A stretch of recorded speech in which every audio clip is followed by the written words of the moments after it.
Bueno, buenas tardes a todos y a todas. Yo soy Sofía Rodríguez, soy la consejera directiva por el Frente Patria y les queríamos dar la bienvenida a esta importantísima clase pública de la Cátedra de Derechos Humanos.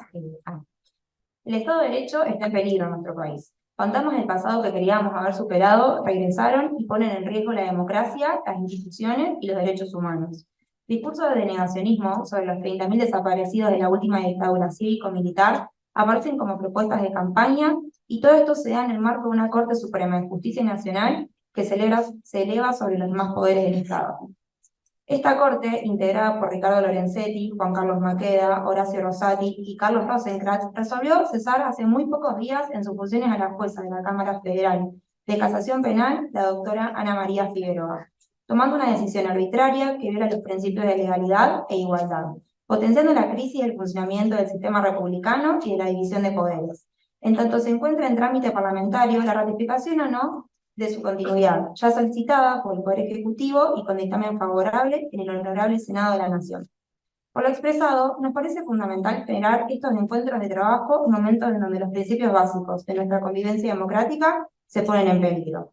Estado de Derecho y crímenes de lesa humanidad a 40 años de la recuperación de la democracia es la muestra de que la universidad debe ser un ámbito de reflexión que ponga en el centro de debate la defensa por un país libre de violencias, plural, diverso y democrático. Agradecemos a las destacadas panelistas que nos acompañarán hoy, la doctora Matilde Bruera, profesora titular de la Cátedra de Derecho Penal 1, diputada provincial de Santa Fe y ex defensora de la Cámara Federal de Casación Penal, la doctora Lucila Puyol, secretaria de Derechos Humanos de Santa Fe, integrante de HIJOS, como abogada participó en varios juzgamientos a genocidas, y la doctora Ana María Figueroa, profesora titular de la Cátedra A de Derechos Humanos, doctora en Derecho y doctora en Ciencias Jurídicas y Sociales. Coordinó el área legal de la Secretaría de Derechos Humanos de la Nación. En 2011 concursó para el cargo de jueza de la Cámara Federal de Casación Penal. Ganó dicho concurso y fue cesada en funciones de manera arbitraria el 6 de septiembre de este año. No les quiero sacar mucho más tiempo, así que los voy a dejar con las expositoras. Bueno, buenas tardes a todos y a todas. Muchas gracias a la Cátedra de Derechos Humanos por permitirme participar de esta clase pública. Bueno, y gracias a todos los que tuvieron ganas de venir a escucharnos. Para mí es un gusto integrar este panel con compañeras tan queridas, prestigiosas, y con las que tengo un recorrido, con Ana María Mayor, porque somos mayores ambas, y con Lucila en otras etapas. Bueno, vamos a conversar un poquito, a reflexionar. La intención es reflexionar un poco sobre, bueno, la lucha por los derechos humanos y este contexto político que nos toca vivir, ¿no? Yo siempre digo que analizar los juicios de lesa humanidad en Argentina es analizar la historia argentina, ¿no? Porque la lucha por los derechos humanos atraviesa la historia argentina, pero también es analizar la democracia. ¿Se escucha por el micrófono? ¿Se escucha? También es analizar la historia argentina y analizar la democracia y reflexionar sobre los conceptos de democracia, sobre todo en este país que ha vivido extensos periodos totalitarios, con lo cual para nosotros es un sentimiento muy caro hablar de democracia, y también reflexionar sobre las insuficiencias de la democracia, sobre las debilidades de la democracia, sobre todo para satisfacer las necesidades de toda la población. No podemos negarnos a charlar sobre eso. El concepto de democracia es un concepto sustancial. ¿Esto qué quiere decir? Que no se agota con los procedimientos para elegir, los procedimientos formales o institucionales para elegir los representantes en este sistema representativo, sino que los actos de gobierno, los actos institucionales, tienen que tener un contenido para ser efectivo, para que la población pueda hacer efectivo los derechos humanos. O sea, la democracia tiene que asegurar el bienestar de toda la población. Cuando la democracia no cumple esa función, estamos en problemas, ¿no? y además, cuando en plena democracia se viola la Constitución, porque la Constitución es un mandato para los tres poderes, ¿no? No solo para el Poder Judicial, sino para el Poder Legislativo y el Ejecutivo. Recién mencionaba la presentadora, y todos tenemos muy presente lo que ha pasado en la Cámara de Casación con la doctora Figueroa, que mientras esperaba el proceso que establece la Constitución para obtener el acuerdo que correspondía para quedarse 5 años más después de haber cumplido los 75 años, la Corte, por un acto administrativo de superintendencia, la separa de su cargo arbitrariamente. Esto también es parte de las fracturas de la democracia. Cuando la correspondencia democrática desaparece, estamos en problema. Y estas reflexiones creo que nos las debemos en este momento porque todos tenemos una gran preocupación, sabemos la amenaza de sectores de ultraderecha con obtener la presidencia de la nación, el gobierno nacional, a través del voto popular. Esto para nosotros, el otro día me decía un grupo de jóvenes, ustedes ya tienen la experiencia. Le digo, no, esta experiencia realmente no la tenemos, porque la ultraderecha en este país siempre ha llegado por golpes de Estado. Es la primera vez que un sector de ultraderecha o neofascista, bueno, no quiero entrar en ese debate, amenaza con llegar por el voto popular, ¿no? Entonces, bueno, esto genera una gran preocupación. Además, llega planteando, anticipando que va a imponer un plan económico neoliberal, ultra neoliberal, donde denosta la función del Estado para regular la economía y que asegurar sobre todo la justicia social, denosta la justicia social.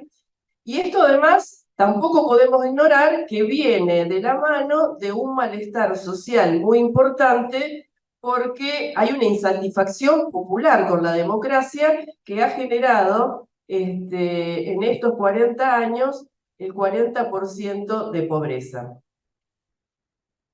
Y se nos produce otro fenómeno que la verdad que también, yo no sé si nos sorprende, pero nos sorprende tal vez la magnitud, que es lo que hemos dado en llamar el negacionismo, ¿no? El negacionismo y un paso más, la justificación del terrorismo de Estado, ¿no? Que es lo que se ha hecho el otro día en la legislatura de Buenos Aires.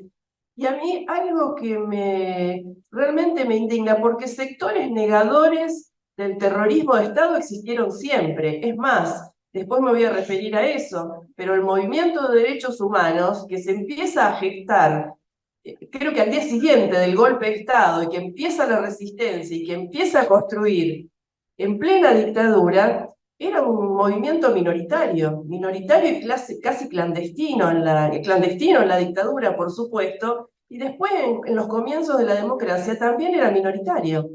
Ahora, nadie se animaba, por lo menos, a negar el terrorismo de Estado. Y más grave es hoy que se niegue y se justifique el terrorismo de Estado cuando el terrorismo de Estado ya está reconocido, no solamente socialmente por todo este proceso de construcción de memoria, verdad y justicia, sino porque está reconocido por los tribunales nacionales e internacionales. En Argentina hubo terrorismo de Estado, hubo genocidio y hubo delitos de lesa humanidad, y hay una cantidad de juicios que se vienen desarrollando de un tiempo a esta parte, donde según los últimos informes hay 1.150 de la Procuración de Derechos Humanos, hay 1.159 condenados, ¿no? Entonces, que a esta altura de la historia se incurra en hechos negacionistas y en hechos de esta magnitud de violación, de desconocimiento y justificación de la violencia institucional, realmente indigna.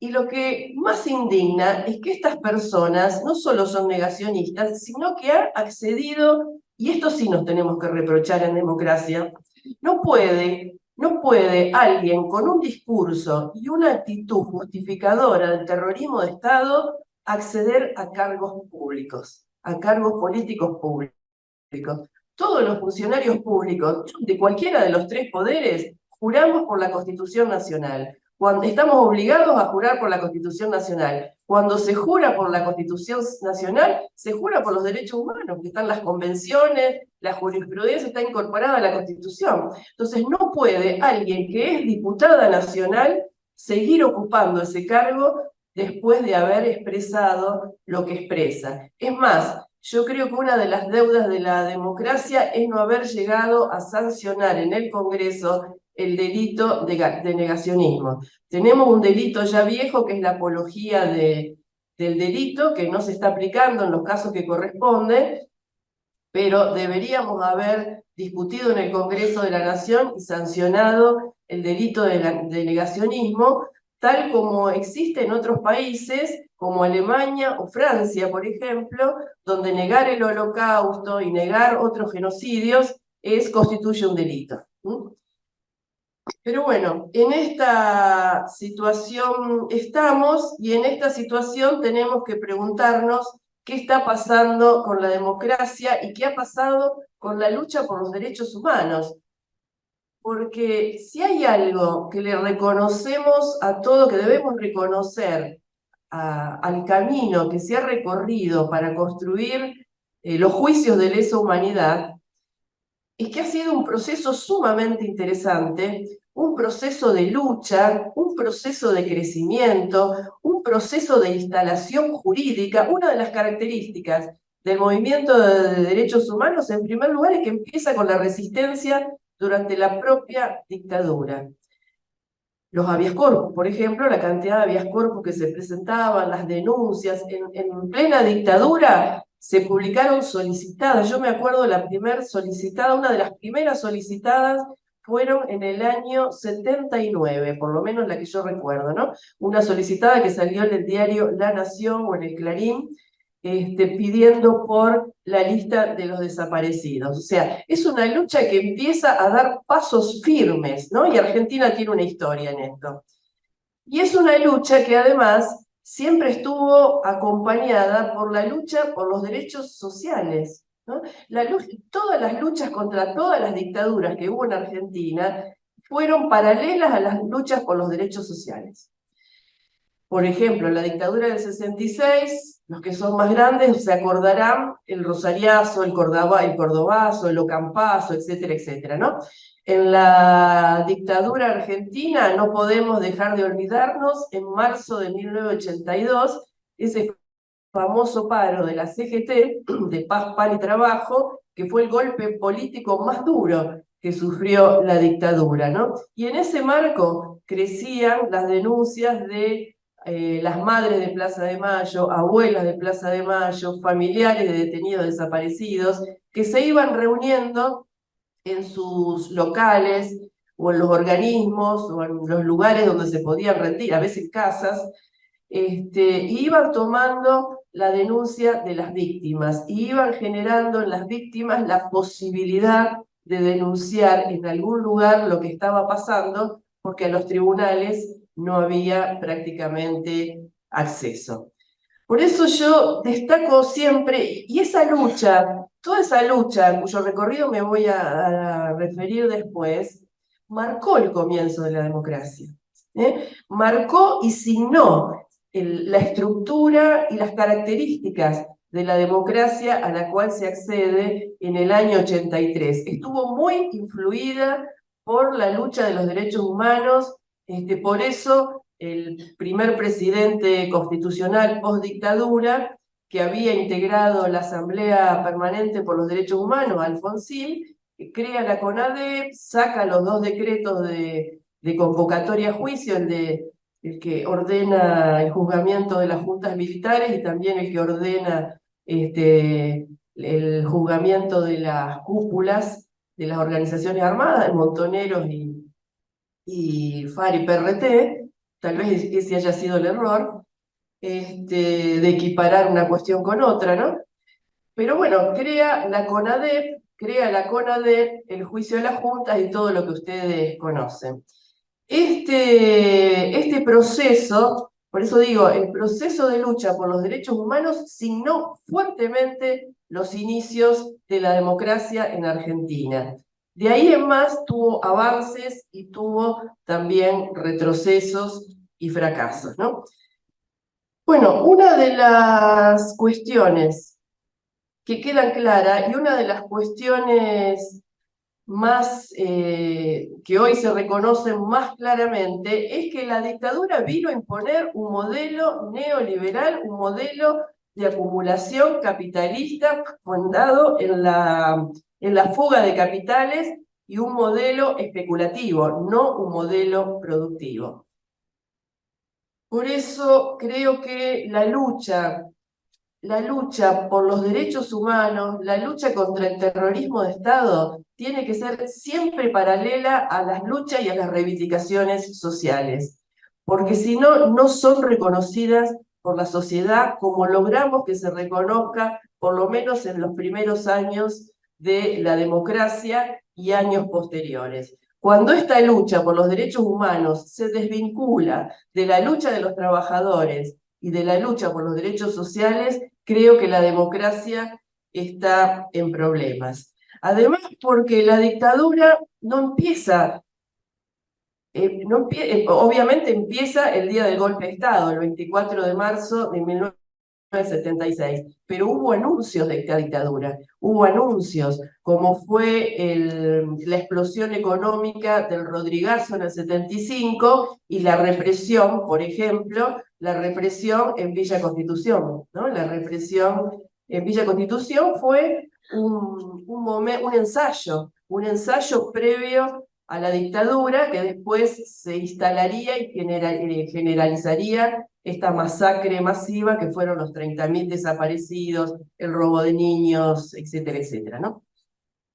Por eso creo que nosotros a la lucha por la vida, a la lucha por la libertad, tenemos que unirle la lucha por una vida digna. No hay que separar estas dos luchas, porque separar estas dos luchas genera debilidad en el reconocimiento social, sobre todo de las nuevas generaciones que no vivieron las dictaduras, ¿no? Estas nuevas generaciones que nacieron en democracia, y si bien han escuchado todos estos relatos, no es lo mismo escucharlo que haber experimentado esas dictaduras, ¿no? Entonces, creo que es muy importante unir la lucha social, la lucha por los derechos de los trabajadores, a los juicios. ¿Por qué se hacen los juicios de lesa humanidad? ¿Qué significan repudiar el negacionismo? ¿Y qué significa y qué ha significado para Argentina todas estas condenas en juicios de lesa humanidad?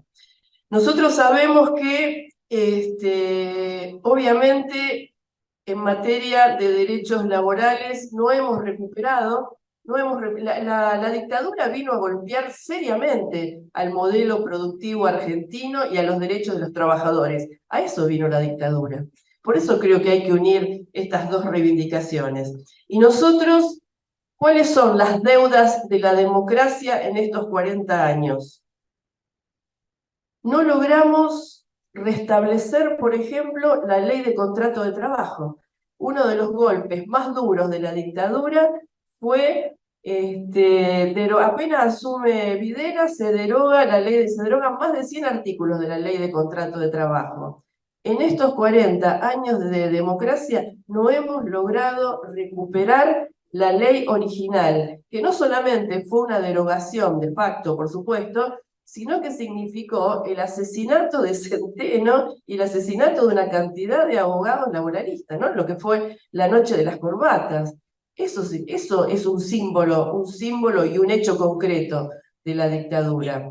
Una de las cuestiones que señala esto, uno de los instrumentos y de los hechos políticos para mí muy significativos de la dictadura, que simboliza esta unidad de lucha social y lucha por los derechos humanos, fue la carta de Rodolfo Walsh el 24 de marzo del 77, cuando la dictadura cumple un año. En esta carta de Rodolfo Walsh describe en los primeros 4 puntos el terrorismo de Estado. A un año menciona 15.000 desaparecidos, 10.000 presos, 7.000 habeas corpus presentados, etcétera, etcétera. Pero en el punto 5 describe lo que era el plan económico, cómo de golpe, el golpe de Estado deteriora gravemente el valor del salario, la participación de los trabajadores en el Producto Bruto Interno, el desconocimiento de las paritarias, el desconocimiento de los gremios, etcétera, etcétera, etcétera. Eso fue la dictadura, ¿no?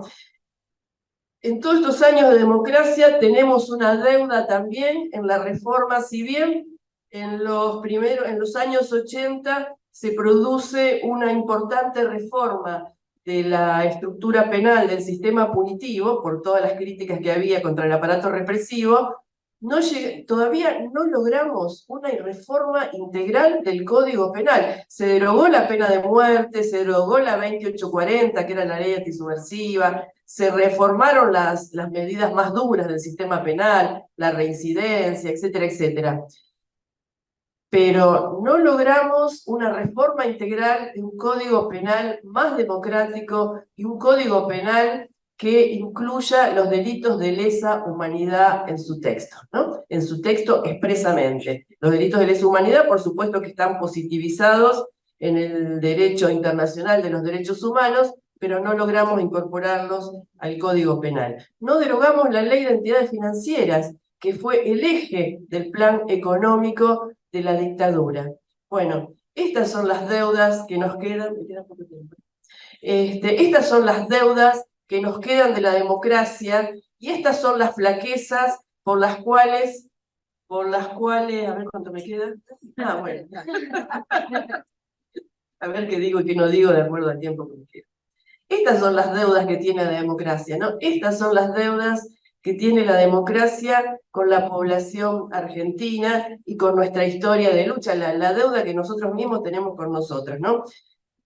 Y una de las características también de la lucha por los derechos humanos, no solo es que ha señalado esta correspondencia, sino que fue una lucha colectiva, ¿no?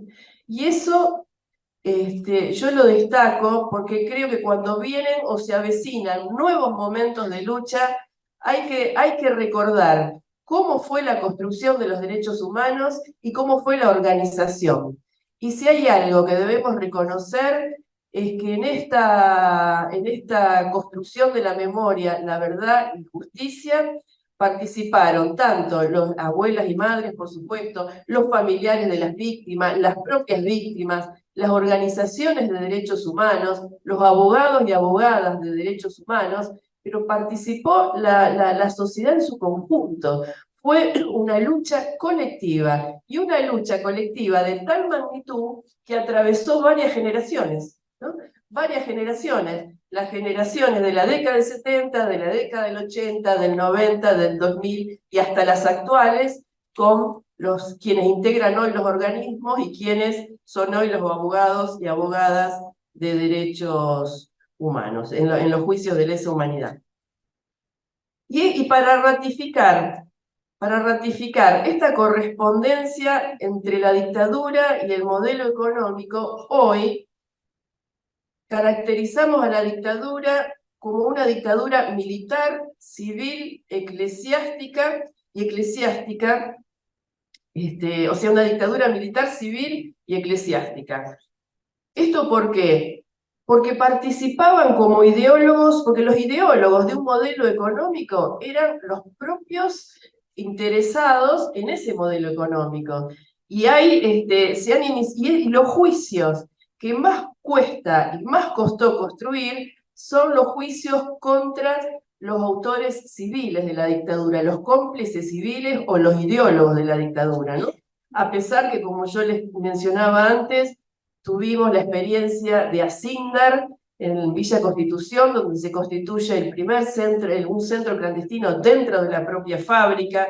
Tenemos el ejemplo de la Ford de Pacheco con 37 víctimas, el ejemplo de Ledesma en Jujuy, con 400 dirigentes detenidos, los trabajadores de la Mercedes-Benz, de Vicentín, en esta provincia, en Vicentín hubo 22 desaparecidos, ¿no? Bueno, y no hemos logrado aún el juzgamiento, se está llevando a cabo los intentos de juzgamiento de la pata civil de la dictadura, pero no logramos derogar la ley de entidades financieras, ¿no? Entonces tenemos un avance en un sentido y una deuda en otro sentido.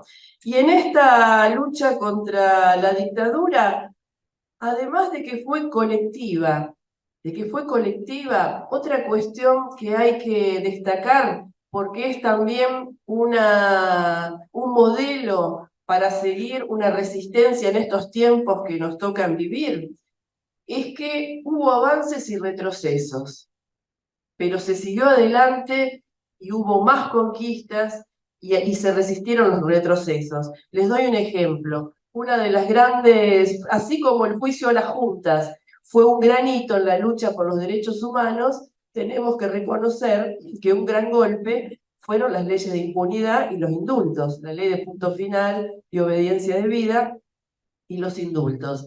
Sin embargo, los militantes de derechos humanos, organismos, abogados, abogadas, siguieron un camino para lograr, terminar con las leyes de impunidad. Y esto se hizo tanto en el ámbito internacional como en el ámbito nacional. Y se retorna a los tribunales nacionales, luego de haber transitado distintos tribunales internacionales por la justicia universal, por la personalidad pasiva, etcétera, etcétera, se retorna a los tribunales argentinos con los juicios de la verdad. Y a partir de los juicios de la verdad y de la red nacional que se armó para llevar adelante en todo el país los juicios de lesa humanidad. Y en toda esta historia, la recuperación de los hijos y los nietos de los desaparecidos. Esta es una historia ejemplar en la historia de la democracia y creo que es una historia para recuperar, porque es una historia para reproducir en los tiempos que se avecinan. Una historia de lucha colectiva, de resistencia y de construcción de la memoria, la verdad y la justicia. Nada más. Buenas tardes a todos, todas, todes. También quiero, al igual que Matilde, un agradecimiento muy especial a la cátedra, especialmente a Virginia Blando Figueroa, la doctora, que me invitó a participar, y a la Cátedra de Derechos Humanos de la Facultad de Derecho de esta prestigiosa universidad, y por supuesto un saludo especial a las dos panelistas, que la verdad que es un orgullo compartir con ellas el panel. Muy agradecida de eso también, a Matilde. Y bueno, y también hacer público la solidaridad con la doctora Figueroa por lo que está sucediendo en este momento. Creo también, como se ha dicho aquí, que es una decisión intempestiva y arbitraria de la Corte y que debe ser resuelta. Creo que no nos sorprende en este momento que también la Corte está transitando a su vez un juicio político, o al menos en comisión se viene trabajando en el Congreso de la Nación. Creo que no nos sorprende esta decisión, lo cual no significa que hay que seguir resistiendo, ¿no? Así que bueno, Ana María, quería hacerlo público también, de que te expreso mi solidaridad. Si bien, como me presentaron, actualmente soy secretaria de Derechos Humanos, es un lugar circunstancial, soy integrante de la agrupación Hijos Regional Santa Fe, y nuestra organización, desde el mismo momento del nacimiento, Hijos e Hijas por la Identidad y la Justicia contra el Olvido y el Silencio, puso como uno de los pilares fundamentales el juicio y castigo a los genocidas, sus cómplices, instigadores y beneficiarios económicos. Y desde ese momento, desde 1995, cuando salimos a las calles, que no había justicia, lo que salimos es a decir: si no hay justicia, hay escrache.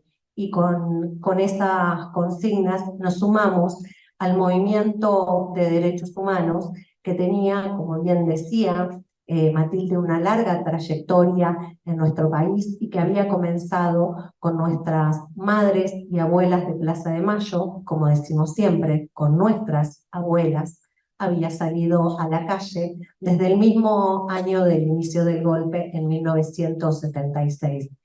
Y creo, como soy, además de una militante en derechos humanos, una militante del movimiento de mujeres y feministas en nuestro país, eh, tengo muy asumido que lo personal es político, y creo que nadie en nuestro país, como nuestras madres y abuelas de Plaza de Mayo, lo encarnaron, poniendo su maternidad y su dolor en la plaza pública, ¿no? Y fueron allí, en la plaza de todos, de todas, en la plaza del país, con su pañuelo, que ellas mismas decían que representaba su pañal, fueron quienes socializaron la maternidad y pusieron en ese lugar en la escena política, dando esa batalla a la dictadura. Creo que esa es la matriz que nos fue forjando como pueblo para construir, apenas recuperada la democracia, continuar con la exigencia del juicio y castigo y lograr el juicio a las juntas, que no fue fácil, sin lugar a dudas. En 1983, haciendo un pequeño raconto histórico, ¿no? O por lo menos de etapas, recordemos que hay un documento final de las juntas sobre los hechos sucedidos y después la ley de autoamnistía. En septiembre de 1983 se dictan la propia ley de autoamnistía, la dictadura.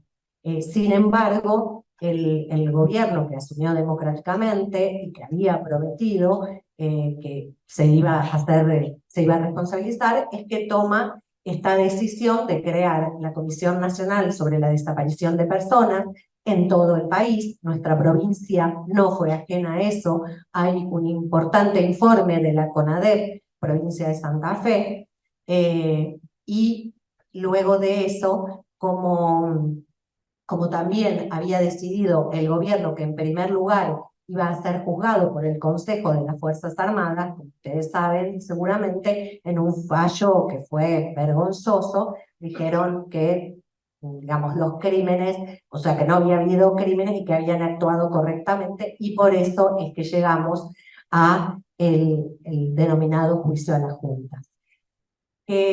Como bien señalaba, entonces no quiero hacer tanto hincapié en eso, los levantamientos militares,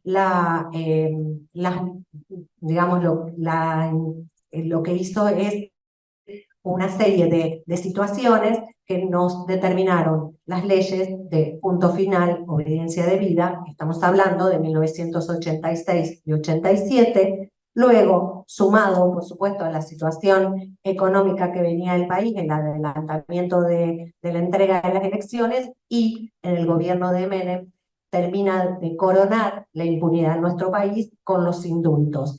Primero, a todos los que estaban incluso transitando juicios, y luego a quienes habían sido condenados, que, como bien decimos, es un juicio ejemplar. Seguramente muchos de ustedes deben haber visto la película 1985, que más allá de tener muchas situaciones noveladas, creo que para y una apreciación personal, para las nuevas generaciones, para la gente más joven, es muy importante que conozcan la historia de lo que pasó en nuestro país. Y así como vemos las películas, que nos gustan ver las películas argentinas, sobre San Martín y sobre Belgrano, también sobre lo que pasó, porque es un hecho histórico que realmente nos da orgullo en el mundo entero, que un país, que nuestro país, haya sido capaz de juzgar con sus jueces naturales a los responsables del genocidio. No es que vinieron de afuera, no es que se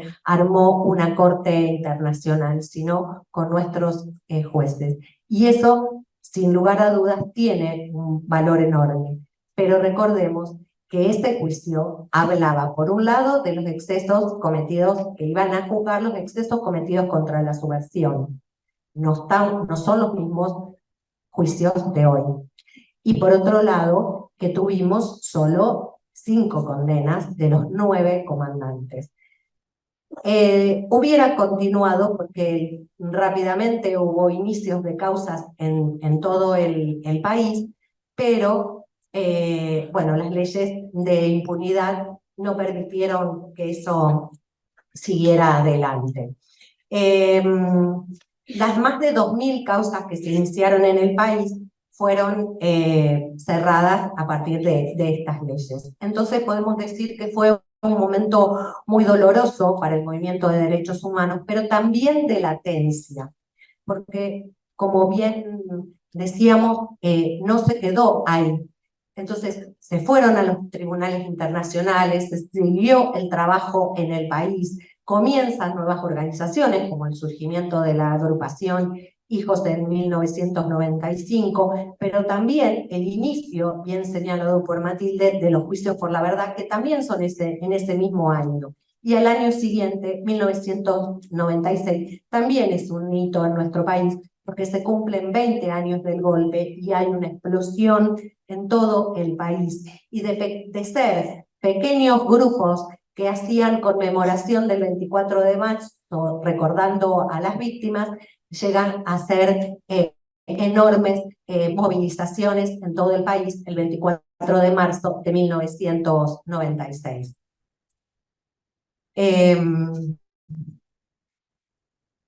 Decía, y quiero en esto sumarme a lo que decía Matilde, el objetivo del golpe, ¿no? El objetivo económico del golpe. Nosotros desde nuestro lugar de hijos e hijas de desaparecidos, exiliados, expresos políticos y asesinados de la última dictadura, decimos siempre, ellos y ellas lucharon por un país para todos y se lo llevaron por un país para pocos.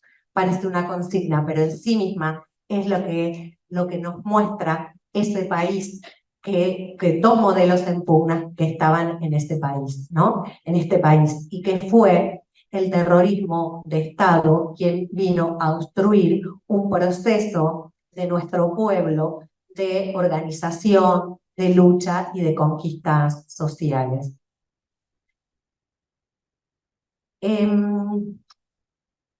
Luego, siguiendo en este hilo, como sabemos, en 2003 comienza una nueva etapa con el impulso de la derogación de las leyes de obediencia debida de punto final, la declaración de inconstitucionalidad al año siguiente, 2005, y ya en 2006 la inconstitucionalidad directamente de los indultos.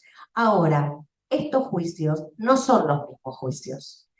Es muy importante y muy valorable el juicio de 1985, pero no son los mismos juicios. Como bien decíamos acá se juzgan delitos de lesa humanidad que son imprescriptibles, y esa categoría pone a las víctimas en el lugar de víctimas.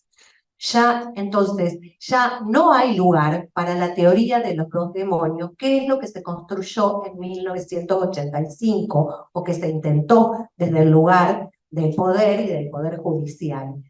Hoy no hay lugar para eso. Hoy tenemos en nuestros juicios que están las víctimas, los sobrevivientes, los familiares de las víctimas declarando en esos juicios, y están sentados los imputados de estos crímenes. Crímenes que, hay que decirlo, estamos hablando de crímenes gravísimos contra la humanidad, de secuestros, de privación ilegal de la libertad, de violaciones, de abortos forzados, de torturas y también de apropiación de niños y niñas, asesinatos y desaparición de los cuerpos. Son gravísimos delitos que no es posible que los olvidemos y que no es posible compararlos con algunos delitos comunes que puedan haberse cometido. Y me parece que eso también tenemos que decirlo y tenemos que poner la discusión de qué es lo que... Porque hoy, en momentos de negacionismo, donde está, por ejemplo, el caso de la abogada Victoria Villarruel, que claramente, además, te comparto todas las palabras que dijo Matilde respecto que no debería ser legisladora, y como en su momento se lo apartó a Patti, debería habérselo apartado de la Cámara. Ni siquiera ella sostiene la teoría de los dos demonios. Ni siquiera sostiene la teoría de los dos demonios. Porque la teoría de los dos demonios decía, hubo excesos por parte de la dictadura y hubo también por parte de organizaciones político-militares. Ni siquiera sostiene, ella niega el terrorismo de Estado. Y en este país hubo un terrorismo de Estado que planificó un plan, o que ideó un plan sistemático de persecución y exterminio de militantes y de apropiación de niños y de niñas. Además de todo lo económico, lo político, lo social y lo cultural que nos atravesó como país. Pero fundamentalmente, en razón de las vidas, hubo 30.000 desaparecidos y desaparecidas, que son también los que están negando, porque no son solo números, es mucho más que los números lo que está en disputa.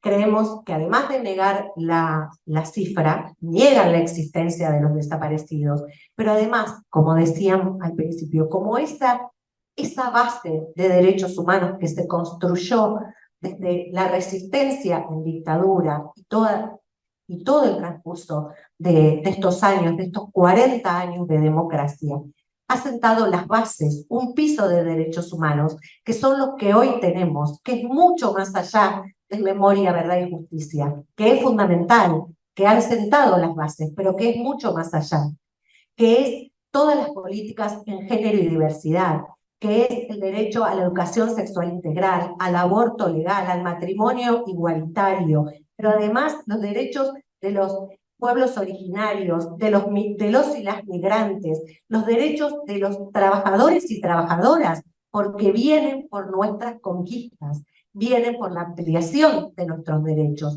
Y a eso es que debemos no solamente decir no hacia el futuro, sino el hoy también tenemos que decir no. Y nuestros días o momentos como este, que nos invitan a reflexionar 40 años de democracia y los crímenes de lesa humanidad, es también reconocer que ese piso de derechos humanos es el que nuestro pueblo ha construido y sigue construyendo todos los días, y el que no debemos permitir sobre el que no debemos permitir que avancen. En nuestra provincia tenemos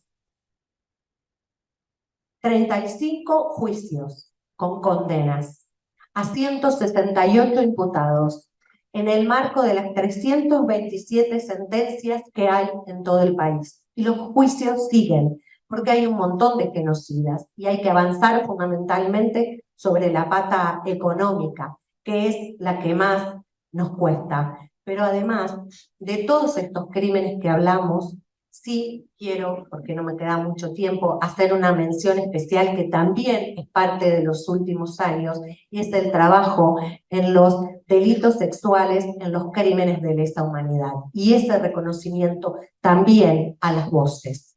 No haríamos nada en estos juicios si no fuera por las voces de los y las sobrevivientes, y hacer un reconocimiento especial a esa mayoría fundamental de mujeres que se animaron a decir lo que había sucedido en esos centros clandestinos de detención y de tortura.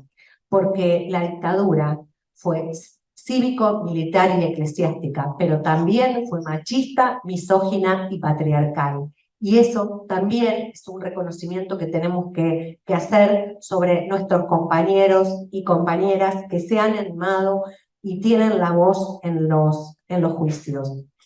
Porque los sobrevivientes además nos traen las voces de quienes no están, de quienes están más presentes que nunca, ¿no? Entre nosotros siempre están, pero que no están físicamente, de nuestros desaparecidos y desaparecidas.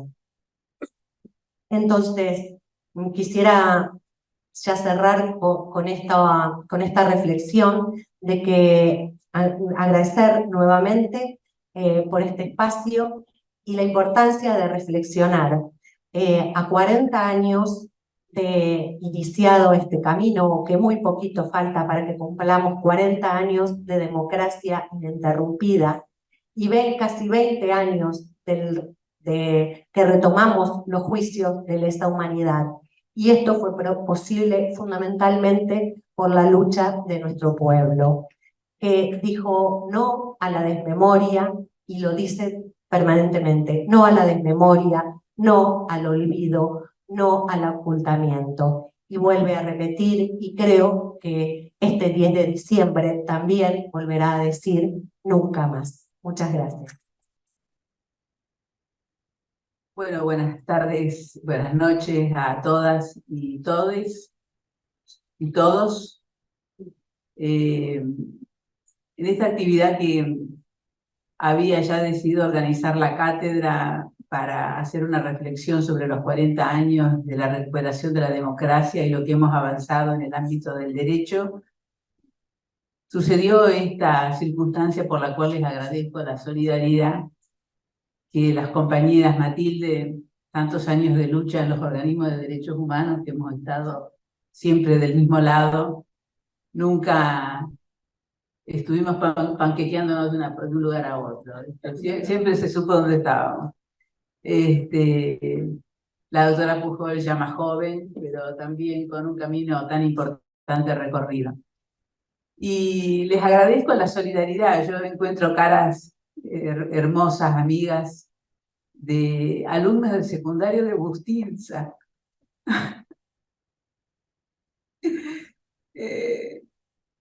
Gente que ha sido víctima de los crímenes de lesa humanidad que están presentes hoy acá en el primer juicio que llevamos adelante en Rosario. Cuánto trabajo. Y cuando comentaba recién Matilde la cuestión de la carta de Rodolfo Wolf y Olga, que fue detenida por andar panfleteando la carta de Rodolfo Wolf, esas cosas pasaban en la dictadura militar. Alumnos, compañeros de Facu que están presentes, se los agradezco totalmente. Yo no estoy triste por lo que me ha sucedido a mí, porque saben que soy de cuero duro y de mucha resistencia. Estoy triste porque, o preocupada, más que triste, porque si a la presidenta de la Cámara Federal de Casación Penal del país, que es el tribunal de más alta jerarquía penal que dispone nuestro sistema jurídico, la Corte Suprema no le tembló la mano para terminar con la inamovilidad constitucional con un decreto administrativo, les quiero decir que estamos todos en riesgo, y en serio riesgo. Eso es lo grave. Además, no me van a hacer cambiar de opinión, porque cuando yo vine a esta Facultad de Derecho, vine justamente con esta materia de derechos humanos, con la reforma del plan de estudio en 1986-85. Fue la primera facultad de Derecho del país que tuvo la cátedra de Derechos Humanos. O sea, fíjense qué importancia fue para nosotros en la reestructuración del plan de estudio entender la cuestión política de lo que había sucedido en la Argentina y cómo teníamos que darle otra visión a los chicos que estudiaban Derecho para crear otro perfil de abogados. Y hemos trabajado intensamente en esto desde mi condición de profesora titular en 1986 hasta la fecha. Yo me recibí en el 73, hace 50 años, el día que lo asesinaron a Rucci, ahora en estos días, se va a cumplir los 50 años, en una Argentina violenta, en un contexto latinoamericano complicadísimo, porque el 11 de septiembre lo habían asesinado a Salvador Allende, era una América con muchos problemas, no fue casual luego el Plan Cóndor para poder eliminar los grandes avances políticos y sociales que se producían en Argentina. Entonces, toda mi vida me he dedicado a los derechos humanos, toda mi vida he trabajado con la cuestión del autoritarismo en la Argentina, he iniciado los juicios en la provincia de Santa Fe, en Rosario, sobre el juzgamiento de crímenes de lesa humanidad. Obtuvimos la primera sentencia aquí en Rosario en el equipo de trabajo, que hay gente que está, Virginia, y Blando Figueroa, y había alguien más que también había estado en estos procesos judiciales. yo siempre estuve muy claro qué era lo que tenía que hacer en la profundización de los derechos, en la defensa de la universidad pública, porque en mi condición de hija de trabajadores, si hubiera vivido en otro país, me hubiera sido imposible tener una carrera universitaria. Y gracias a la universidad pública de la Argentina, los hijos de trabajadores tenemos esa oportunidad y que hoy está en riesgo, como bien decía Matilde. Hay candidatos que están proponiendo eliminar la gratuidad de la universidad pública, que está proponiendo y poniendo en riesgo la gratuidad de los estudios primarios, con el sistema de voucher como funciona en Chile, y sabemos que no funciona, y que los que son hijos de pobre terminan siendo analfabetos. O sea, hay en danza un proyecto muy desigual y que nosotros, que ya tenemos más de 70 años y que hemos vivido muchas etapas en la Argentina, sabemos el riesgo que estamos corriendo toda la ciudadanía. Nosotros ya tenemos las carreras terminadas, nos jubilamos, pero ustedes que son tan jóvenes, es muy importante que tengan claro que en las manos de ustedes y en cada uno de los votos individuales está el destino del país y que está en riesgo el destino del país, que nunca nos imaginábamos, como bien decía Matilde, que podíamos tener gobiernos autoritarios con las urnas, con la elección popular. Y esto nos tiene que hacer reflexionar para decir qué hemos hecho los argentinos durante estos 40 años que estamos en este debacle, pero luego también reconocemos que esto no es una cuestión individual de la Argentina, es un giro hacia la derecha de todo el planeta, en todas las latitudes, y que hay una cuestión coordinada de los grupos concentrados económicos, los medios de comunicación masiva, los grandes grupos financieros, que están trabajando coordinadamente para que la situación sea así. Entonces, tenemos que ser inteligentes y observar lo que está pasando y poder oponernos. Y yo soy una de las convencidas, que tenemos tantas marchas encima que no las podemos contar, que el funcionamiento de la sociedad en las calles y el oponernos, la ciudadanía, es el único mecanismo que tenemos los pobres, los que no tenemos poder de medio, los que no tenemos otra posibilidad para enfrentar la situación. Y entonces, de alguna manera, uno desde las universidades trata este fenómeno sociopolítico y dicen, chicos, pongámonos a trabajar porque la cuestión está muy en riesgo. Con respecto al tema de lesa humanidad, que ha sido una de las cuestiones que yo he trabajado toda la vida, nos hemos manejado con la matriz, con la idea de que después de la Segunda Guerra Mundial quedó bien claro que en ese contexto geográfico europeo habían sido los estados los que habían producido las graves violaciones a los derechos humanos, y se crea toda una batería a través de la Sociedad de las Naciones, de Naciones Unidas y de los primeros tratados internacionales sobre derechos humanos, la idea de que hay estándares mínimos que no pueden ser vulnerados. Y esa situación trae como consecuencia de que los crímenes de Estado que habían dado nacimiento a ese derecho internacional penal, no es una opción su investigación y su juzgamiento. Es un principio de jus cogens. No se puede evitar llevar adelante estos procesos para lograr que en un futuro no se vuelvan a repetir.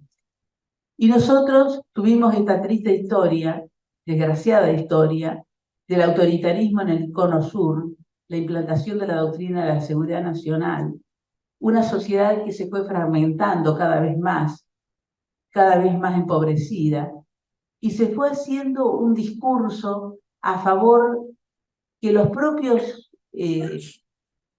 sectores pobres y desplazados terminaban convalidando.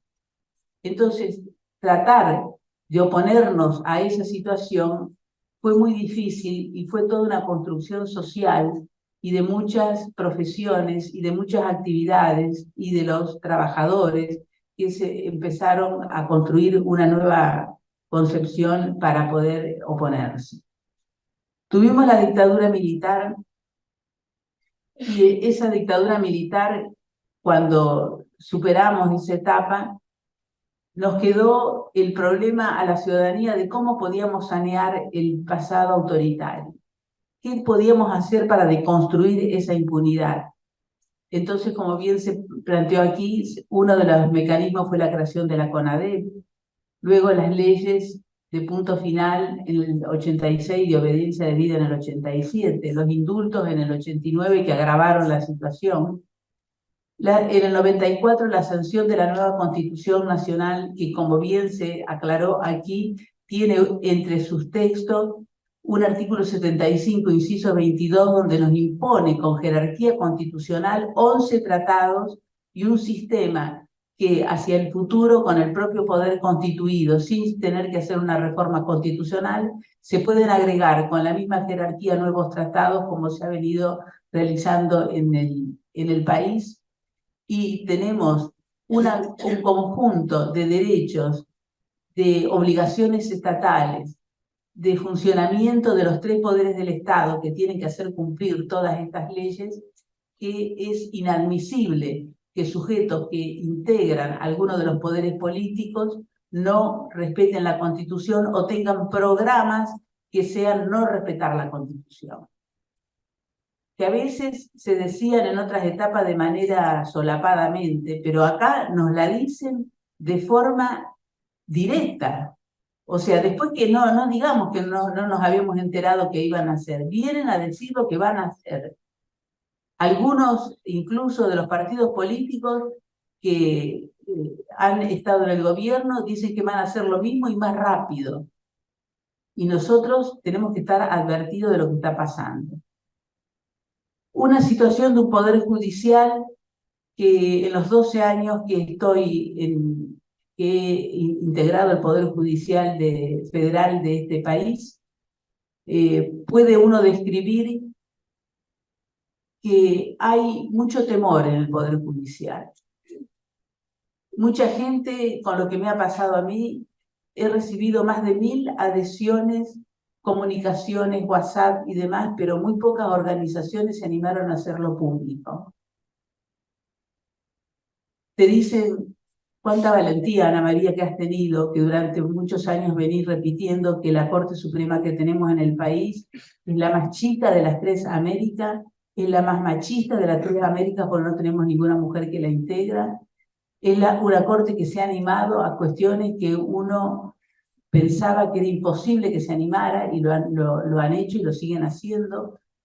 Y bueno, esta posición en derechos humanos, esta posición feminista, esta cuestión de no callarse y decir las cosas como uno cree que debe advertir, me ha costado como consecuencia que con un acto administrativo establezcan el día de mi cumpleaños como día de mi cese.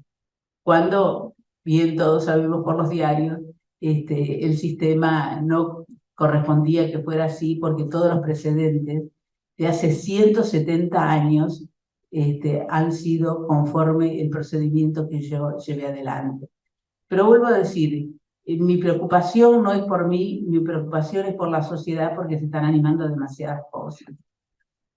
En esta deconstrucción de la impunidad fue muy importante el accionar de las ONG, los organismos de derechos humanos, la nueva composición de la Corte cuando asume el kirchnerismo, las políticas, haberle dado rango constitucional a la Convención sobre la imprescriptibilidad de los crímenes de guerra y de lesa humanidad, y posteriormente la inconstitucionalidad de las leyes de obediencia debida y punto final, las políticas de memoria, verdad, justicia y reparación, que son excepcionales, son magníficas en lo que podemos tener de recuento en el mundo de lo que ha sucedido con autoritarismos que se realizaron, llevaron adelante en otras geografías, donde como aquí bien se ha recordado, con los tribunales ordinarios se llevaron adelante los juzgamientos, con la garantía del debido proceso a todos los imputados,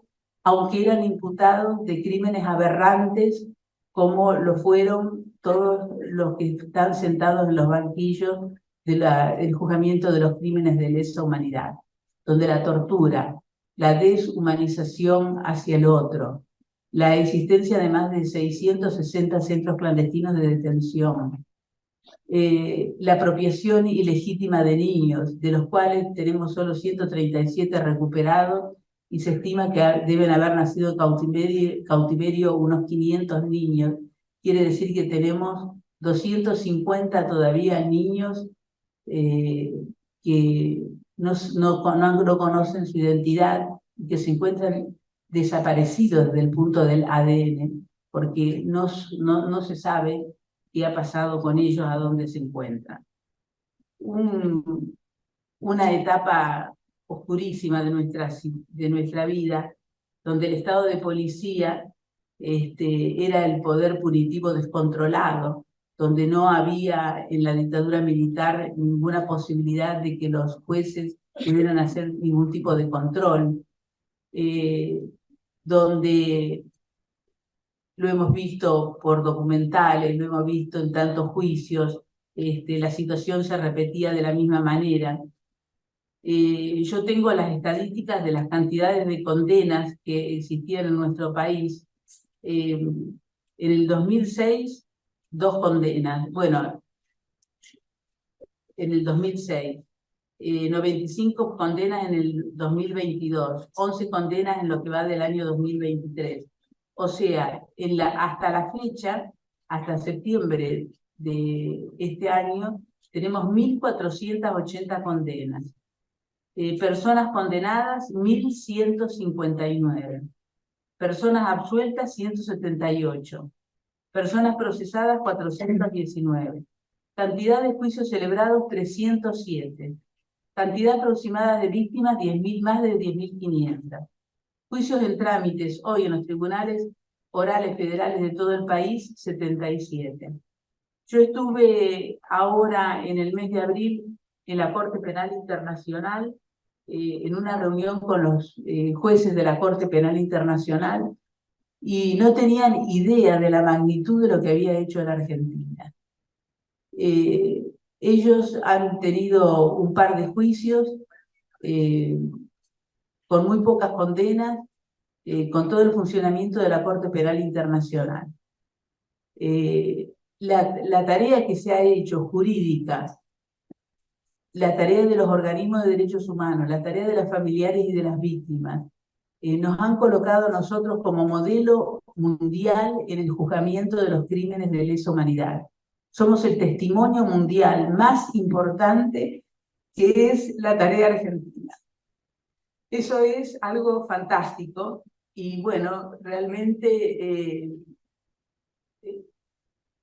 es un trabajo que se hace día a día. Si ustedes supieran, ahora se ha despapelizado, pero en el momento que, a partir de lo que fue el COVID, pero antes del COVID, eran piezas enteras de cientos y picos de cuerpos, les llamamos a los expedientes, en los cuales ocupaban habitaciones enteras de un caso, de un lugar, de otro lugar.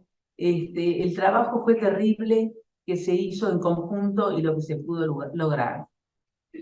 Tenemos hoy 520 detenidos, de los 678 detenidos, 520 en arresto domiciliario, 96 en el Servicio Penitenciario Federal y 62 en otros establecimientos. O sea, tenemos 678 detenidos, a pesar de que son mucho más las condenas, porque muchísimos se han muerto, es un tema etario. Y el arresto domiciliario sigue siendo la característica mayor de las personas que están privadas de libertad, porque también hay que reconocer en muchos de los lugares donde se encuentran detenidos, gente que son muy geronte, no pueden estar sin asegurarse la continuidad del tratamiento de sus dolencias, de su senectud, de su situación, y bueno, y quedan en esas condiciones. Es inmenso el trabajo que se ha realizado. con respecto al juzgamiento de crímenes de lesa humanidad. Y por ahí alguna gente nos sigue insistiendo, bueno, ya ha pasado tanto tiempo, todavía siguen ustedes machaconamente insistiendo en estos temas. Lo que pasa es que no es un tema del pasado.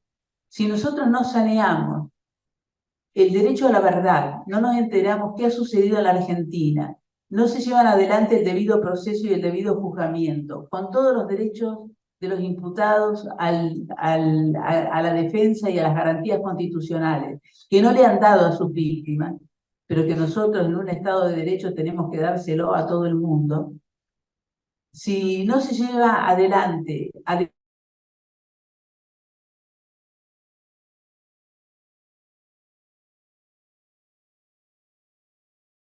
por eso es que tenemos que ser tan rigurosos que hasta el último de los imputados tiene que llevar adelante los juicios y si se ha aprobado adecuadamente, tiene que tener condena. Como bien se dijo aquí, una de las últimas evoluciones en el juzgamiento de los crímenes de lesa humanidad fueron los delitos sexuales contra las mujeres detenidas.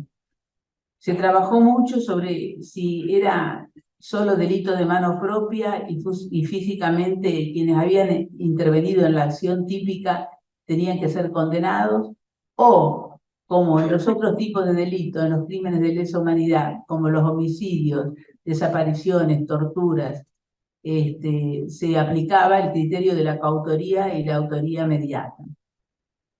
Se pudo terminar resolviendo esto. El primer juicio fue un tribunal oral de Mar del Plata, donde ya entra a trabajar la cuestión de la autoría y los delitos. Y hoy es claro que el que participó en una violación, ya sea como el autor material, como los otros que también estuvieron en participaciones mediatas, son crímenes de lesa humanidad, donde las víctimas fueron ultrajadas de una manera especial y deben ser sancionados por ese delito sexual que han llevado adelante. Se ha hecho un gran avance en la materia, cosa que al principio del juzgamiento de los crímenes de lesa humanidad no se había realizado. Es muy importante el rol de que ha cumplido también la Corte Interamericana de Derechos Humanos, ya sea desde el caso de Velázquez Rodríguez en adelante, en 1988, y queda claramente establecido que todos los procesos para desincriminar a los autores de los crímenes de lesa humanidad, las leyes de obediencia debida, de impunidad y demás, son nulas, absolutamente nulas, y no se pueden aplicar para beneficio de los autores materiales, intelectuales, y quienes han sido juzgados. Con el paradigma del derecho internacional de los derechos humanos y con las normas internacionales que nuestro país ha ratificado, ha creado un conjunto de obligaciones a los estados que nosotros los estamos cumpliendo y estamos llevando adelante. Uno es el acceso a la justicia y protección judicial de las víctimas, y el rol de víctima está manejado procesalmente de una manera muy distinta a cómo se iniciaron los primeros juicios en la causa, en las primeras causas de lesa humanidad del 85 y del 86.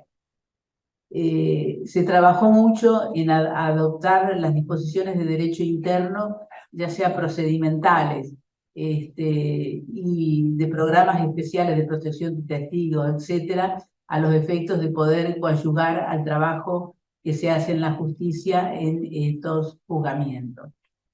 Se trabajó mucho y se sigue trabajando mucho en la identificación y sanción de los responsables, en el derecho de las víctimas, de los familiares y de la sociedad. Hoy ya es claro que no se puede discutir la inadmisibilidad de la impunidad, o sea, quien ha tenido autorías materiales, intelectuales, ha sido juzgado. La cuestión es que no puede quedar impune ese tipo de delitos y son absolutamente imprescriptibles. Se ha afianzado el derecho a la memoria, verdad, justicia y reparación. Y está claro que los jueces deben tener en cuenta que si no aplica el derecho internacional de los derechos humanos y no llegan a las condenas, hay responsabilidad del Estado ante la comunidad internacional y por eso se debe seguir adelante con estas actuaciones. 40 años de democracia ininterrumpida para nosotros que veníamos estudiando qué pasaba institucionalmente desde 1930 para acá, que siempre se producían golpes de Estado. Es un tiempo fantástico y es un tiempo que creo que hemos aprendido los argentinos, que aunque los gobiernos no nos gusten, cuando se eligen popularmente, tenemos que esperar hasta el término de sus mandatos y volver a ejercer los derechos al voto y expresarnos, pero no más golpes de Estado, nunca más autoritarismo en la Argentina. También hemos aprendido en las universidades, y hay que publicarlo y hay que trabajar en ese sentido, que con la batería de normas de derecho internacional que tenemos nosotros en nuestro país vigente y con jerarquía constitucional, no es posible que algún partido político, aunque obtenga la mayoría de votos, pueda imponer planes violatorios de los derechos humanos. Porque los derechos humanos son normas internacionales que tienen rango constitucional y que si se violan, el Estado va a ser demandado ante la comunidad internacional con los organismos de monitoreo de esos tratados y vamos a caer en responsabilidad internacional. Otra de las cuestiones importantes es la responsabilidad social y política que tenemos los profesionales del derecho, el Poder Judicial, los que estamos en esta formación especial en democracia y que tenemos que advertir y comprometernos cuando estamos viendo que se avisoran tiempos que pueden violarlo. Yo como conclusión quiero decirles que así como tuve en su momento, cuando inicié mi actividad académica en esta Facultad de Derecho, enseñar con coherencia, con honestidad, con profundidad, con estudio de los paradigmas para tener vigente el derecho internacional de los derechos humanos y ser abogados útiles en la defensa siempre de los derechos civiles y políticos, económicos, sociales y culturales.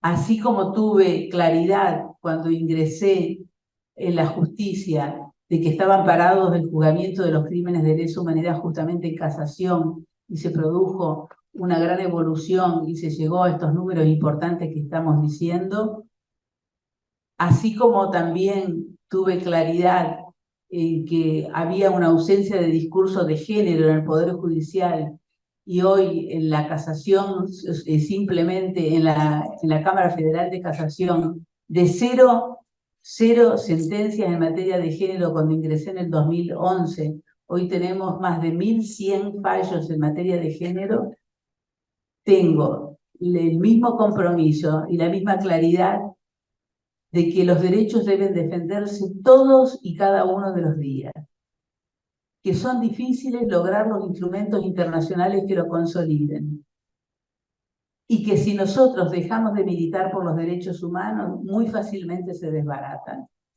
con políticas públicas, con medios de comunicación masiva, nos hacen perder la condición de ciudadanos por consumidores, y no nos vamos dando cuenta y de pronto hemos vuelto al liberalismo decimonónico que no es el nivel que nosotros tenemos que gozar como ciudadanos en el siglo XXI.